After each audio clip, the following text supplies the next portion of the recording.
Hello बच्चों, क्या हालचाल, कैसे हैं आप लोग सब। आज हम लोग अपने ऑडिट के रिवीजन के लास्ट चैप्टर में हैं। अपने ने पूरे के पूरे 10 चैप्टर को क्लास नोट्स की मदद से 100% कॉम्प्रिहेंसिव रिवीजन कर दिया। इसके अलावा आपको और भी कोई टॉपिक पर चाहिए हो तो आप बता देना। मैं अब तो ऑब्वियसली आप अकाउंट्स के लिए पढ़ना शुरू कर दोगे आज से, पर फिर भी मैं अपनी तरफ से अगर और कोई चीज़ कंट्रीब्यूट कर सकूं आपके उसमें तो मेरे को बता ज़रूर देना। I will be more than happy to contribute. अच्छा, हम लोगों ने पिछले लेक्चर में आपको डिफरेंट, अच्छा एक बार रिकॉर्डिंग चेक कर लो, हो रही है ना परफेक्ट। हाँ ठीक है। हमने पिछले लेक्चर में जहां तक मुझे याद है मैंने आपके साथ शुरू किया था कि what are the different component of internal control. ठीक है। तो इंटरनल कंट्रोल के कंपोनेंट्स में हमने सबसे पहले आपके साथ कंट्रोल इन्वायरमेंट डिस्कस किया था कि कंट्रोल इन्वायरमेंट का मतलब होता है कि जहां पर कंट्रोल्स इंप्लीमेंट किए गए हैं, ऑडिटर ने कंट्रोल लगाए हैं ऑर्गेनाइजेशन के अंदर। तो कंट्रोल इन्वायरमेंट का मतलब है कि जहां पर मतलब मैनेजमेंट ने लगाए हैं, जहां पर कंट्रोल लगे हैं उसके आसपास का वातावरण कैसा है। जैसे कि मैनेजमेंट और टीसीडब्ल्यूजी कितना इन्वॉल्व है इस कंट्रोल में। टीसीडब्ल्यूजी का क्या एटीट्यूड है टुवर्ड्स एनफोर्समेंट ऑफ कंट्रोल, क्या वो स्ट्रिक्ट हैं, क्या वो जो लोग कंट्रोल्स फॉलो करते हैं उनको रिवॉर्ड करते हैं, जो लोग कंट्रोल्स को मिस हैंडल करते हैं उनको पनिश करते हैं। क्या तरह का सीन है कंट्रोल से रिलेटेड, इन्वायरमेंट कैसा। नेक्स्ट है entities assessment program, risk assessment program, ये दूसरा एलिमेंट होता है। ये बेसिकली होता है कि एंटिटी ने खुद में अपने अंदर, अपने ऑर्गेनाइजेशन के अंदर रिस्क को मिनिमाइज करने के लिए क्या कोई प्लान को इम्प्लीमेंट किया है। तो यहाँ पर ऑडिटर एक अंडरस्टैंडिंग ऑब्टेन करेगा फ्रॉम द एंटिटी वेदर कि एंटिटी को ये आइडिया है कि नहीं किस चीज के बारे में, स्लैब के बारे में। स्लैब मतलब S for significance, L for likelihood, A for action, B for business risk. मतलब एंटिटी को स्लैब का आइडिया है कि नहीं। What do you mean by this, slab का आइडिया है कि नहीं, कि एंटिटी को पता है कि नहीं उसके लिए सिग्निफिकेंट रिस्क कहां से आ रहे हैं, उनके हो जाने के कितने चांसेस हैं। एंटिटी अगर वो चीज घट जाती है, वो दुर्घटना घट जाती है, तो उस सिचुएशन में एंटिटी क्या करने वाला है और उससे बिजनेस को कितना रिस्क है। Information system. Sir information system का मतलब क्या है, वो सिस्टम जो यूज किया जाता है ट्रांजैक्शंस के लिए। ठीक है। तो इंफॉर्मेशन सिस्टम में classes of transactions which are significant उनको मार्क किया जाता है। स्टार्टिंग से लेके एंड तक पूरा प्रोसीडियर दिखाया जाता है कि कोई ट्रांजैक्शन शुरू कैसे हुआ है, रिकॉर्ड कैसे हुआ है, प्रोसेस कैसे हुआ है, और उसको जनरल लेजर से फाइनेंशियल स्टेटमेंट में ट्रांसफर कैसे किया गया है, द इंटायर प्रोसेस। इसको बोलते हैं walk through of the entire system. ठीक है। रेलेवेंट ऑडिटिंग रिकॉर्ड्स और डॉक्यूमेंट्स कैसे स्टोर किए गए इसको ऑडिट ट्रेल बोलते हैं। Controls surrounding the journal entry, कि अब जैसे क्या कोई भी आदमी जो सिस्टम पर बैठा है, क्या उसके पास ये पावर है कि वो जर्नल टाइप कर सकता है या एंट्री कर सकता है, कि या उसके लिए प्रॉपर ऑथराइजेशन चाहिए होती है। क्या लैपटॉप या कंप्यूटर में कोई भी खोलने के लिए या डिटेल डालने के लिए क्या पासवर्ड की जरूरत होती है। This is what the control is around the information system. ठीक है। और क्या इंफॉर्मेशन सिस्टम इस चीज को हाईलाइट करता है, मतलब क्या वो एडिट लॉग्स मेंटेन करता है कि कहां पर एडिटिंग या कहां पर चेंजेस हुए हैं। ठीक है। फिर process by which entity prepares financial statement किस तरीके से किए जाते हैं, तो इसका मैंने एक एक्रोनिम बनाया, एसआरसीसी प्रिपरेशन प्लान। एसआरसीसी एक कॉलेज है ना, तो SRCC preparation plan. S significant क्या है, R relevant, C control, C capture, preparation का पी प्रोसेस, प्रिपरेशन का P procedure.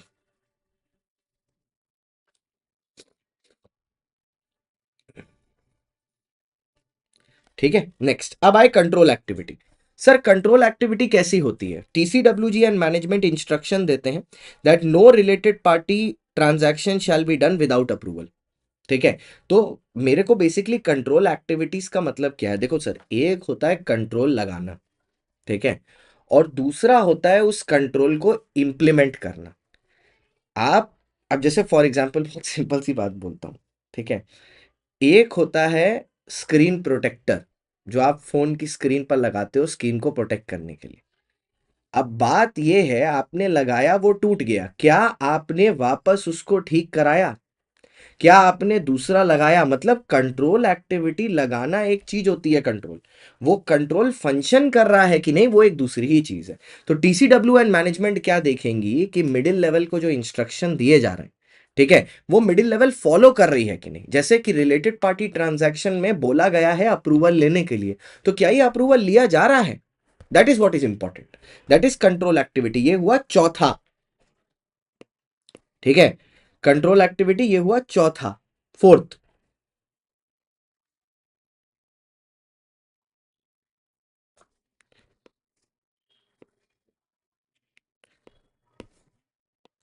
next, control activities are policies and procedures that help to ensure that management directions are carried out with caution and care. Auditor shall obtain an understanding of control activity relevant to audit, which we consider necessary to assess the risk of material misstatement. ठीक है, तो auditor को ये देखना है कि कौन सी policies and procedures हैं जो मैनेजमेंट को हेल्प करते हैं कंट्रोल एक्टिविटी प्रिपेयर मतलब एम्प्लेस करने में, और उसकी एक अंडरस्टैंडिंग ऑब्टेन करनी है कि उसका क्या इंपैक्ट अपने रॉम पर आएगा। नेक्स्ट, मॉनिटरिंग ऑफ कंट्रोल्स, ठीक है, लास्ट मॉनिटरिंग ऑफ, इसका आई क्रैम बनता है, ठीक है, एक्रोनिम आई क्रैम, ठीक है। लास्ट है मॉनिटरिंग ऑफ कंट्रोल्स। देखो सर, किसी भी चीज को अगर आप मॉनिटर नहीं करोगे, ठीक है, तो वो आउट ऑफ कंट्रोल चली ही जाएगी, ठीक है। So monitoring is very very important. Until and unless you check the effectiveness of control on a timely basis, आप उसमें रेडिमियल एक्शंस नहीं ले पाओगे। जब वो out of, then out of sight out of mind. तो अगर आप उसको देखना बंद कर दोगे ना, तो वो चीज फिर सही रहना बंद कर देगी, फिर वो ऑटोमेटिकली गलत हो जाएगी, ठीक है। तो वो चीज नहीं होनी चाहिए। अब आया सर कंट्रोल इन्वायरमेंट, सुनना ध्यान से।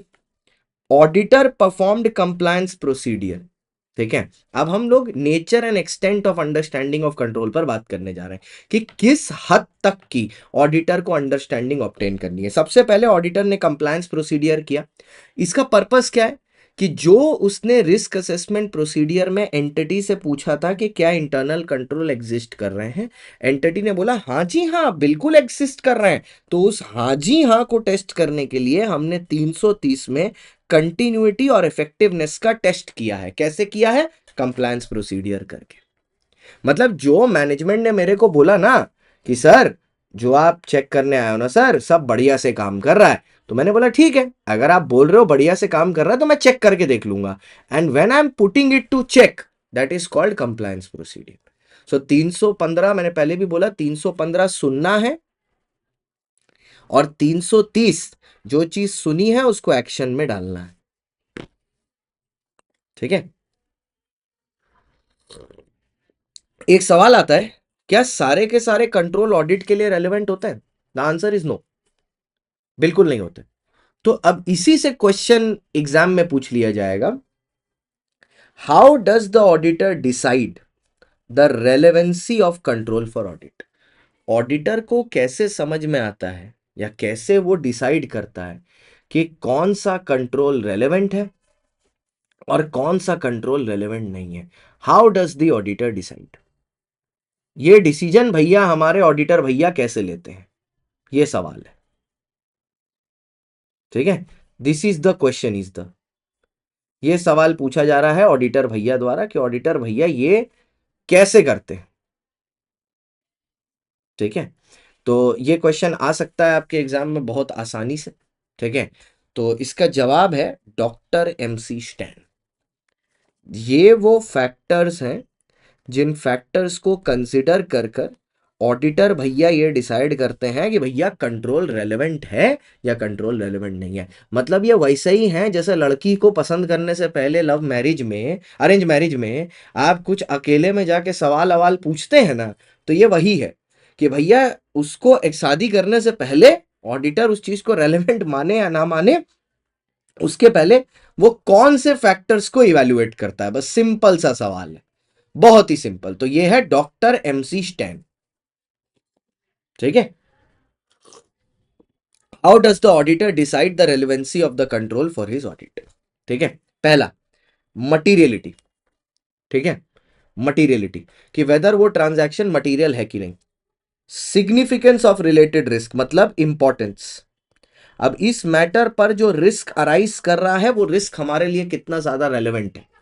साइज ऑफ द एंटिटी, देखो भाई, जितना बड़ा एंटिटी उतने ज्यादा कंट्रोल, क्योंकि कंट्रोल ज्यादा उतना ज्यादा मेरे को सिलेक्टिवली काम करना पड़ेगा कि कौन सा कंट्रोल सबसे ज्यादा मटेरियल है, क्योंकि सब कुछ तो चेक नहीं कर पाएंगे, क्योंकि हम भी इंसान है, मेरी भी अपनी लिमिटेशन होगी, तो सारी चीजें तो चेक नहीं कर पाएंगे।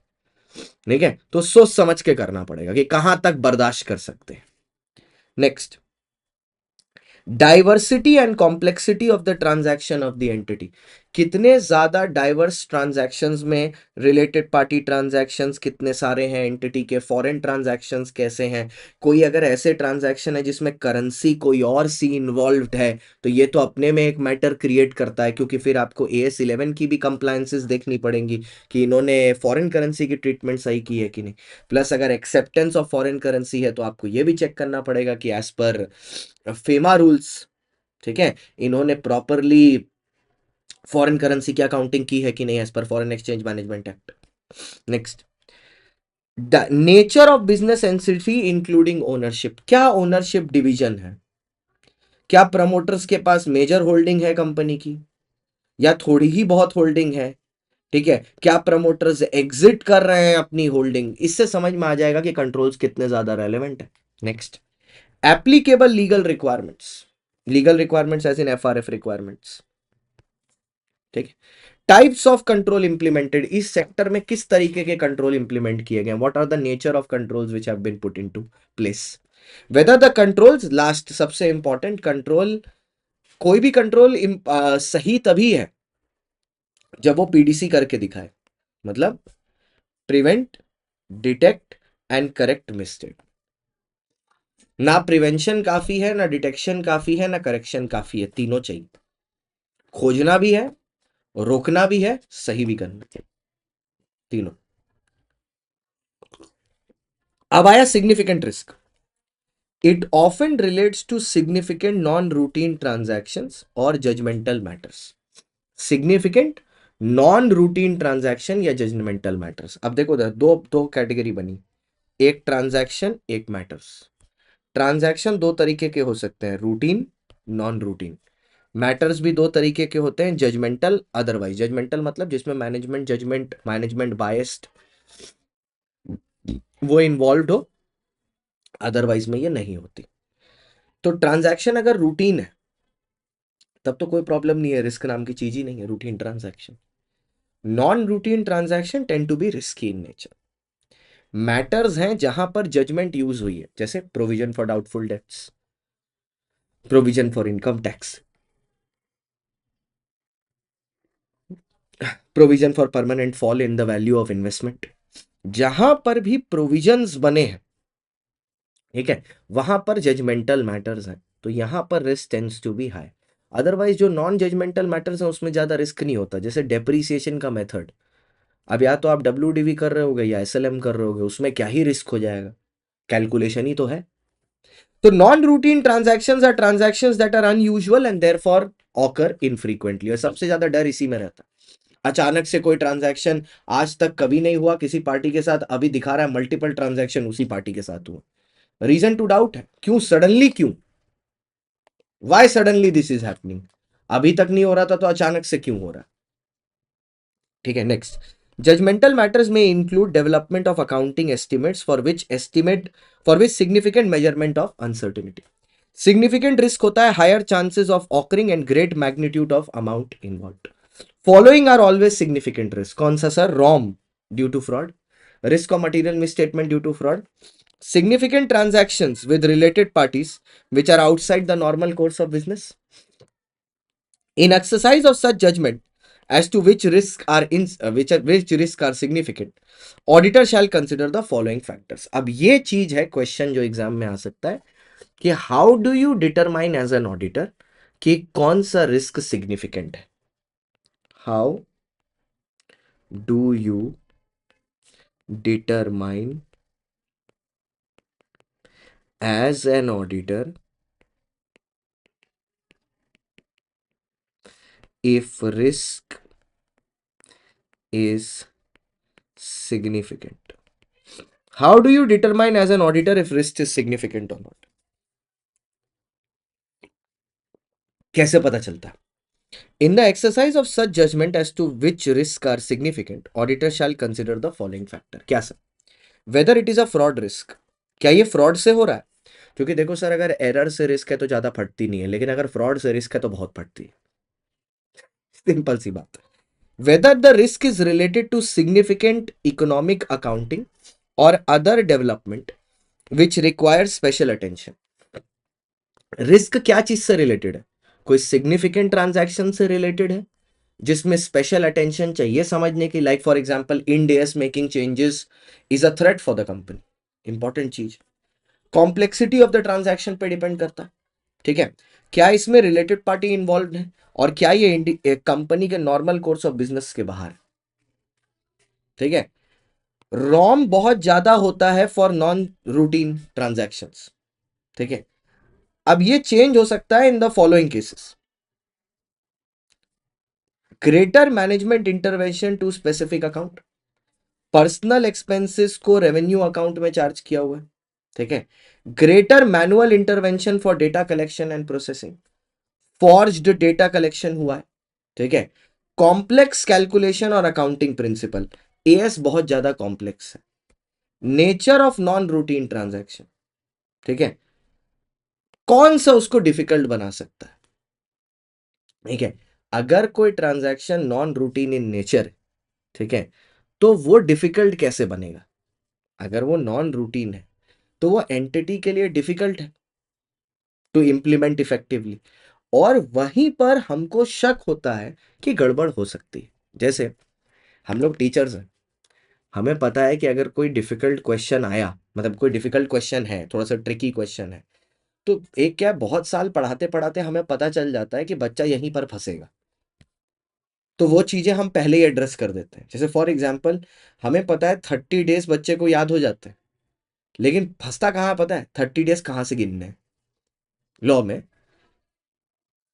ऑडिट में ऐसे पता है, लिखना है वो भी पता है, कितना लिखना है वो नहीं पता, रुकना कहाँ है। तो पढ़ाते समय रेगुलरली जब ऐसे वैसे आते हैं ना, तो हम लोग क्वेश्चन लिख देते हैं कि देखो यहां से क्वेश्चन आ सकता है या यहां से क्वेश्चन आ सकता है, जिससे बच्चे को पता रहे कि हम क्वेश्चन आंसर की तरह पढ़ रहे हैं।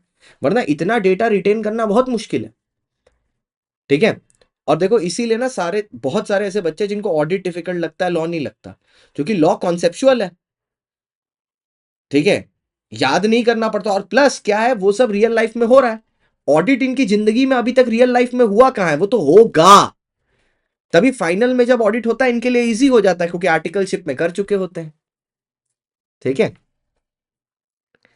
एक्चुअली आईसीआई ने ना सिलेबस का करिकुलम गलत बनाया है। Audit should be there in final only, law को आप फाइनल से हटा दो, law foundation inter, audit final. Audit में कर दो 200 नंबर का फाइनल में, ठीक है।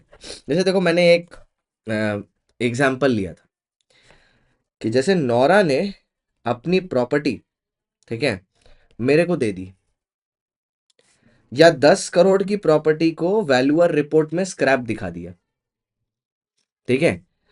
तो इसके अराउंड आप इंटरनल कंट्रोल नहीं लगा सकते, क्योंकि डिसऑनेस्टी को आप इंटरनल कंट्रोल से कैसे कंट्रोल करोगे? तो मैं ये इस एग्जांपल से ये समझाना चाह रहा था, बहुत सारे ऐसे ट्रांजैक्शन होते हैं जिनके अराउंड आप कंट्रोल्स नहीं लगा सकते। तो at a certain degree of time there is an inherent limitation that the controls are put in by the company and they will be analyzed by the company itself.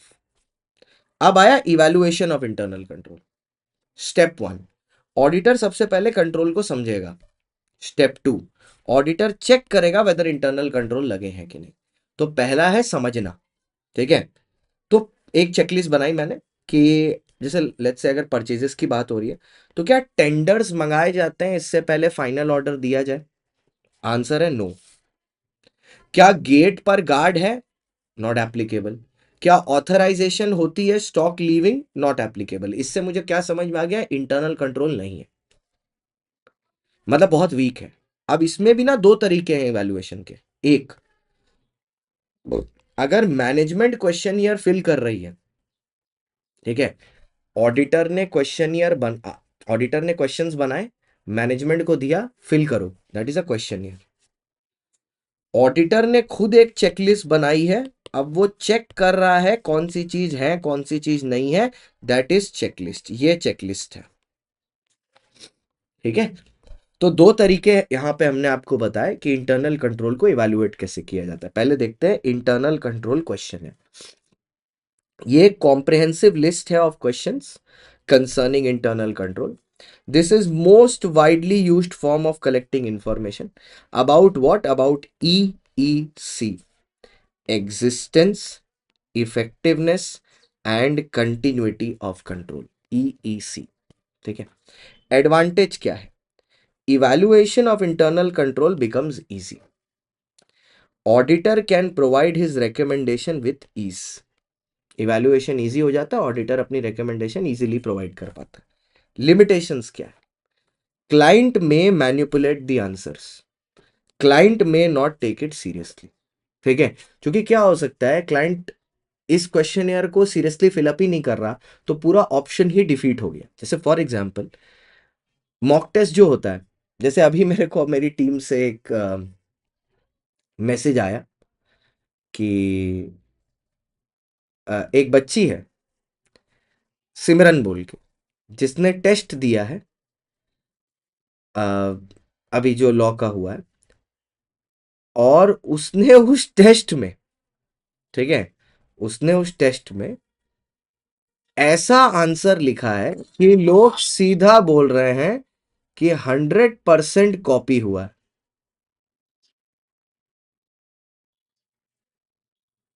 ठीक है, 100% copy हुआ है, मतलब वो बोल रहे हैं कि पूरी चीटिंग हुई है।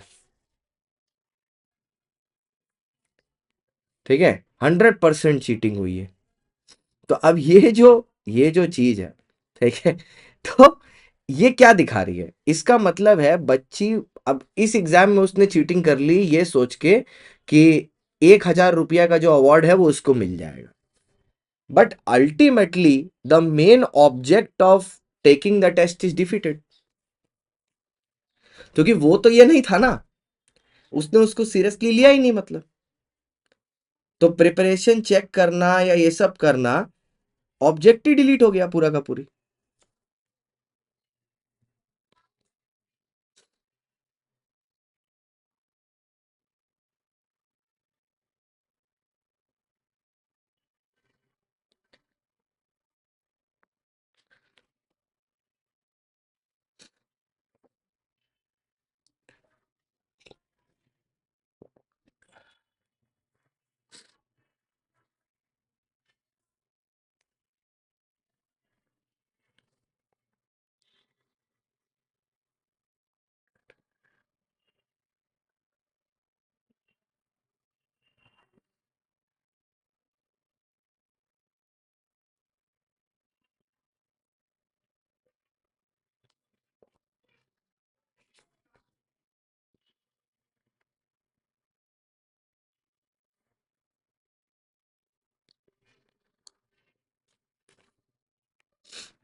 अरे आगे बढ़ते हैं, एक सेकंड, अरे ये अटक का ही गया भाई, अरे यार।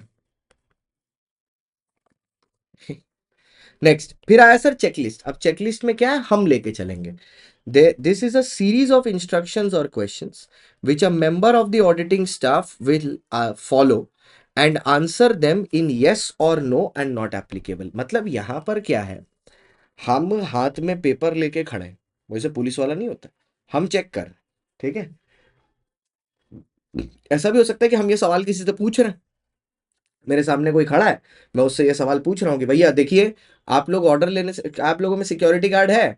वो बोलता है नहीं। अब लेकिन आंसर जो चेकलिस्ट में फिलअप कर रहा हूं वो मैं हूं, मैं मतलब ऑडिटिंग स्टाफ का बंदा, मतलब एंगेजमेंट टीम का आदमी।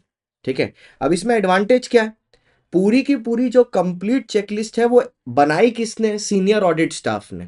तो जो सीनियर ऑडिट स्टाफ ने ये बनाया होगा वो इस तरीके से बनाया होगा, क्योंकि वो सीनियर ऑडिटर है, कि जो भी गलतियां हैं वो हाईलाइट हो जाए। ठीक है, और जो भी वीकनेसेस है इंटरनल कंट्रोल सिस्टम में वो इजीली आइडेंटिफाई हो जाए। डिसएडवांटेजेस क्या है? ये थोड़ा सा क्लाइंट टाइम कंज्यूमिंग है, और क्लाइंट ना मैनिपुलेट कर सकता है इस चीज को, क्योंकि वो आपको वही आंसर देगा जो जिससे उसकी इमेज अच्छी रहे। ठीक है। अच्छा, एक होता है flow chart. Flow chart is basically design. आप भी कभी कभार बनाते हो ना फ्लो चार्ट, चार्ट बुक में भी रहता है। तो flow chart is basically a design के टॉपिक्स कैसे मूव होते हैं, कि अथॉरिटी रिस्पॉन्सिबिलिटी रिलेशनशिप कैसी है, मतलब एंटिटी में कंट्रोल किस तरीके के हैं, उसका एक बर्ड आई व्यू। ठीक है। अब देखो सर, 1 लाख तक के गुड्स हैं तो मैनेजमेंट का अप्रूवल चाहिए, 1 लाख से 5 लाख तक के गुड्स हैं तो सीनियर मैनेजर का चाहिए, 5 लाख के ऊपर है तो चीफ मैनेजर का चाहिए। ठीक है। तो ये फ्लो चार्ट है क्या? इट्स अ ग्राफिकल,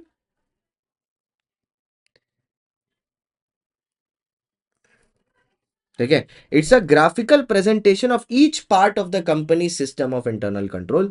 जो फ्लो चार्ट है वो सबसे कंसाइज तरीका है ऑडिटर का सिस्टम देखने का। It minimises the amount of narrative record. Narrative record मतलब बेसिकली कितना और डिटेल्स मेंटेन करनी है, एक एक चीज मैनुअल की तरह लिखो। Narrative record is a manual, कि किसके पास कौन कौन सी अथॉरिटी है। उसको करने की जगह अगर आप एक पिक्चर बना लोगे ना, इट बिकम्स मच इजियर। अब नैरेटिव रिकॉर्ड ही लास्ट तरीका है इवैल्यूएशन का, जहां आपको पूरा एक मैनुअल दे दिया जाता है, एग्जॉस्टिव मैनुअल, जैसे कि इनकम टैक्स का बुक, आईसीआई का स्टडी मटेरियल, और आपको बोला जाता है कि भैया ये पढ़ लो, और इससे आपको पूरा आइडिया मिल जाएगा कि ऑर्गेनाइजेशन में क्या होता है। पर ये चीजें स्मॉल एंटिटी के लिए काफी अच्छी हैं, क्योंकि थोड़े कंट्रोल्स होते हैं। बट जहां पर कंट्रोल्स बहुत ज्यादा हैं और जहां पर वीकनेसेस इन कंट्रोल्स बहुत ज्यादा हैं, ये मेथड सूटेबल नहीं होगा, क्योंकि ये वीकनेसेस को आइडेंटिफाई नहीं कर पाएगा, प्लस टाइम कंज्यूमिंग बहुत ज्यादा होगा, प्लस बड़ी एंटिटीज में तो सूटेबल ही नहीं। तो ये इवैल्यूएशन हो गया। यहां से आपका डायरेक्ट क्वेश्चन बनता है कि भैया बेनिफिट क्या है इवैल्यूएशन के, कि अगर हम इंटरनल कंट्रोल को इवैल्यूएट कर रहे हैं तो इससे हमको बेनिफिट क्या मिलेंगे। सर, एरर या फ्रॉड से अगर कोई गड़बड़ हो रही होगी तो हमको पता चल जाएगी, हमको यह समझ में आ जाएगा कि जो इंटरनल कंट्रोल सिस्टम कंपनी लगा रही है वो कितना यूजफुल है। हमको यह भी समझ में आ जाएगा कि अगर कंपनी के अंदर ऑडिटिंग डिपार्टमेंट है, इंटरनल ऑडिट, तो वो कितने पानी में है। वो सीओक्यू याद है? ठीक है, उनकी कंपीटेंस, उनकी ऑब्जेक्टिविटी, उनका क्वालिटी कंट्रोल, तो उनका पानी समझ में आ जाएगा कितने पानी में है। प्लस एसेट्स की सेफ गार्डिंग हो रही है कि नहीं, ये इंटरनल फाइनेंशियल कंट्रोल में भी था। मैनेजमेंट अपने फंक्शन ठीक से डिस्चार्ज कर रही है कि नहीं, मैनेजमेंट वो रिकॉर्ड्स बना रही है कि नहीं जो रिलायबल स्टडी के लिए जरूरी है, एंड कितनी एग्जामिनेशन ऑडिटर को कैरी फॉरवर्ड करनी है in different areas of accounting. Next, what is the appropriate technique of auditing. Auditing की सबसे अच्छी टेक्निक कौन सी है?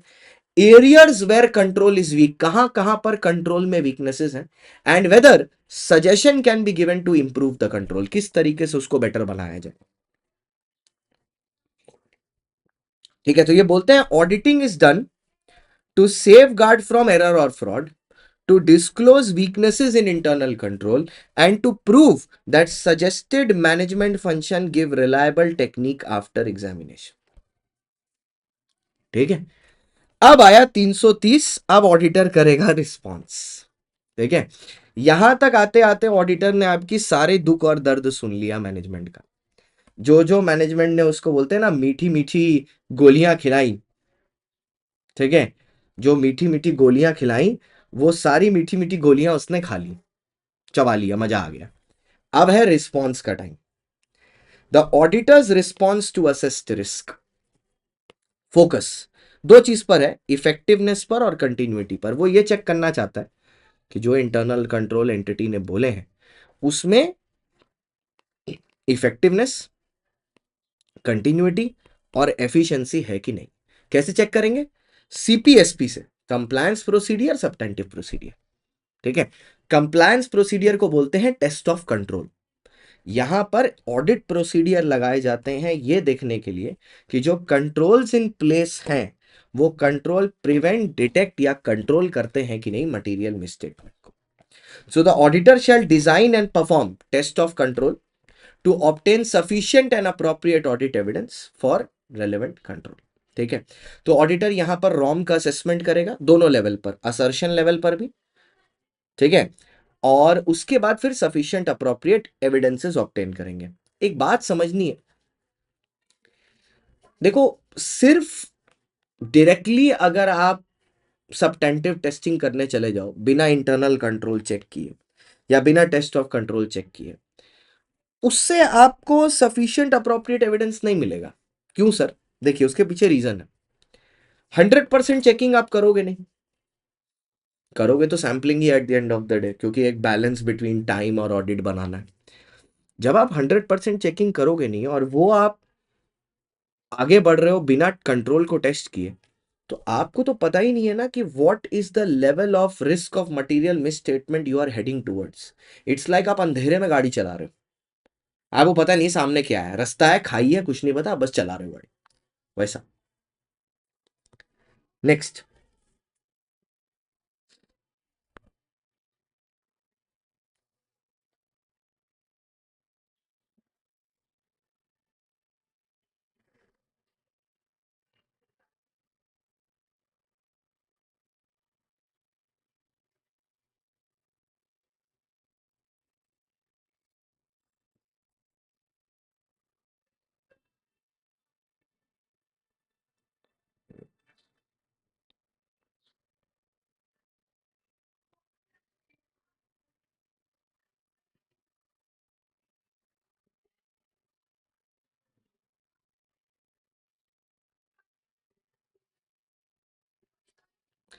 आइए,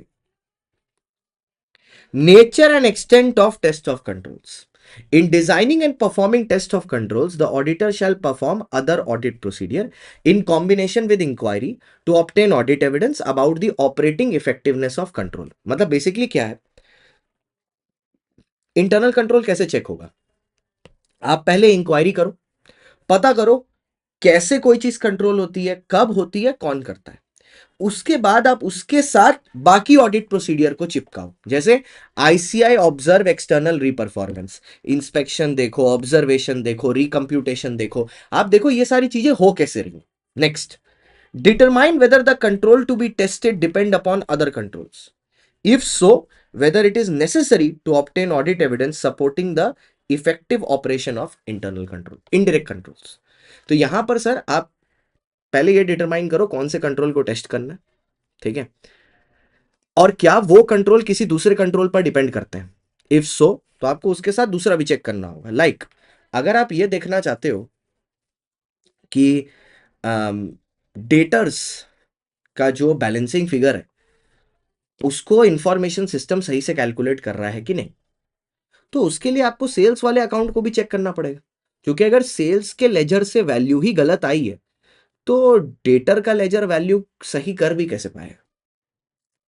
ठीक है, अच्छा, अब यहां पर ये वाला जो टॉपिक है मैटर्स वाला, ये हम लोग क्लास में एकदम फन गेम की तरह खेलते हैं, बच्चे बताते हैं। Matters the auditor may consider in determining the extent of test of control, मतलब हिंदी में ऑडिटर कैसे डिसाइड करेगा कि किस लेवल तक टेस्ट ऑफ कंट्रोल करना है, कैसे डिसाइड करें कि किस लेवल तक टेस्ट ऑफ कंट्रोल करना है। The frequency of the performance of control by entity during the period, क्या एंटिटी मैनेजमेंट खुद से स्ट्रिक्ट चेकिंग करती है? अगर मैनेजमेंट स्ट्रिक्ट चेकिंग करती है तो फिर ऑडिटर को करने की जरूरत नहीं। लाइक अगर मैनेजमेंट ने सिक्योरिटी गार्ड लगा के रखा है तो ऑडिटर कैन बी अश्योर्ड कि सिक्योरिटी गार्ड है तो चोरी तो नहीं हुई होगी। Then length of the audit period, अगर ऑडिट पीरियड का लेंथ ज्यादा है, ज्यादा लंबे समय के लिए हम आए हैं, तो टेस्ट ऑफ कंट्रोल भी लंबे समय के लिए करेंगे। एक्सपेक्टेड रेट ऑफ डिविएशन, अगर मैं सोच रहा हूं कि नॉर्मल से काफी ज्यादा डिविएटेड रहेगा आपका कंट्रोल का लेवल, तो फिर टेस्ट ऑफ कंट्रोल्स भी उतना ही ज्यादा रहेंगे। Relevance and reliability of audit evidence, अगर मुझे लग रहा है, ठीक है, कि एविडेंस रिलायबल नहीं है तो फिर मेरी चेकिंग कंटिन्यू होती रहेगी। Timing of test of control, sir test of control करेंगे कैसे? ऑडिटर टेस्ट ऑफ कंट्रोल करेगा फॉर अ पर्टिकुलर टाइम और throughout the period for which the auditor intends to rely on this control. ठीक है, तो auditor test of control कब करेगा? पूरे टाइम करेगा, ठीक है, या उस पीरियड में करेगा where he is looking to rely on this control. अब आया टाइमिंग, किसी भी समय एट एनी टाइम या throughout till the auditors complete his audit work. ठीक है, कंट्रोल की चेकिंग किसी भी स्टार्टिंग या एंड पोजीशन पर नहीं होगी, कंट्रोल्स की चेकिंग थ्रू आउट होगी। ठीक है, क्योंकि कभी भी चीजें बदल सकती हैं। याद है वो कंटिन्यूएंस ऑफ क्लाइंट रिलेशनशिप, चीजें कभी भी बदल सकती, नॉर्मल पानी भी ठंडा पानी हो गया। आइए, using audit evidence obtained in previous audit. क्या अगर प्रीवियस ऑडिट में मुझे कोई एविडेंस मिला है, क्या वो कंट्रोल के बारे में इस बार नॉलेज दे सकता है? एक बेसिस तो दे सकता है ना स्टार्ट करने का। अगर पिछली बार जो मुझे कंट्रोल मिला था उसमें वीकनेस है और इस बार भी मुझे कुछ चेंज होता हुआ दिखाई नहीं दे रहा, तो मोस्ट प्रॉब्ली मेरे को लगता है जितना काम मैंने पिछली बार किया था इतना इस बार उतना ही करना पड़े। In determining weather it is appropriate to use audit evidence about operating effectiveness of control obtained in previous audit, auditor shall consider the following. क्या? Effectiveness of other elements of control, ROM कितना है, ठीक है, entity ने उसको कैसे apply किया है, जनरल आईटी कंट्रोल्स की इफेक्टिवनेस क्या है, ठीक है, और फिर risk arising out of controls. Auditor during previous audit verified control elements like control environment, control activity, monitoring, RAP, information system. अब प्रीवियस ऑडिट में अगर कंट्रोल इफेक्टिव थे तो वहां पर एविडेंस जो मिला उसको मैं इस बार भी यूज कर सकता हूं। अगर वहीं पर डिविएशन मिली तो फिर नया एविडेंस लाना होगा। Inquiry by auditor when deviation in controls are detected, when deviation from control upon which auditor intends to rely are detected, auditor shall make specific inquiries to understand the matter and their potential consequences,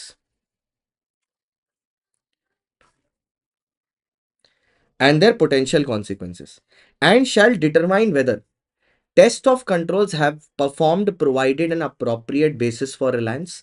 क्या हमको इस control पर भरोसा है, क्या additional test की जरूरत है, ठीक है, potential risk shall be addressed by altering NTE of audit procedure. Next, auditor shall evaluate the design of IC, ठीक है, individually or in combination to others. Implementation of control means that control exist करते हैं and the entity is using it. If any does not contain internal control there is no need to check them. अगर entity में internal control किसी sector पर है ही नहीं तो फिर चेकिंग का सवाल ही नहीं पैदा होता। डिजाइन ऑफ कंट्रोल इनिशियली भी चेक करनी है, और अगर डिजाइन इम्प्रॉपर है, डिजाइन मतलब क्या, गलत जगह में आपने गलत चीज लगाई है। एक सीसीटीवी कैमरा से पूरा वेयरहाउस चेक हो सकता था, आपने सीसीटीवी कैमरा की प्लेसमेंट ही इस तरीके से की है कि वो पूरा वेयरहाउस कवर ही नहीं कर पा रहा, या पूरा वेयरहाउस वो कवर कर रहा है लेकिन उसकी जो रिकॉर्डिंग है वो स्टोर सेंट्रली हो रही है जहां पर वो एक्सेसिबल नहीं है। तो this shows a problem in designing. Tracing of transaction through the information system. Tracing क्यों जरूरी है, क्योंकि ऑडिट ट्रेल ऐसे ही मिलेगी ना,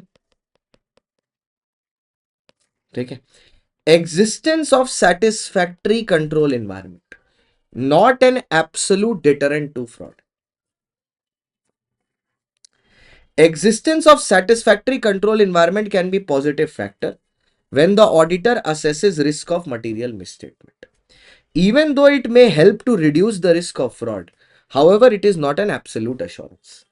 Control environment in it itself does not prevent fraud. ये fraud को रोकती नहीं. However, it may influence the auditor's assessment of effectiveness. ठीक है, and there by auditor's risk of material misstatement. ये एग्जिस्टेंस सेटिस्फैक्टरी है या नहीं है उसके बारे में था। तो यहां पर आपका रिस्क असेसमेंट का पूरा टॉपिक कंप्लीट होता है। एंड इसी के साथ I wish you all the very best भैया। देखो आपके 10 चैप्टर यहाँ पे ऑडिट के हो गए, अब अकाउंटेंसी की बात है। पूरी जान लगा दीजिएगा। जनवरी का पेपर बहुत इजी आने वाला है, मैं बता रहा हूँ, आपका सब हो जाएगा। ठीक है, आपका सब हो जाएगा, बहुत अच्छे से आने वाला है। ठीक है, अ, और सब बढ़िया होगा, मैं बता रहा हूँ आपको। बस करते रहिए। ठीक है, all the very best. Thank you so much for watching. और बस करते रहिए, हो जाएगा। All the best.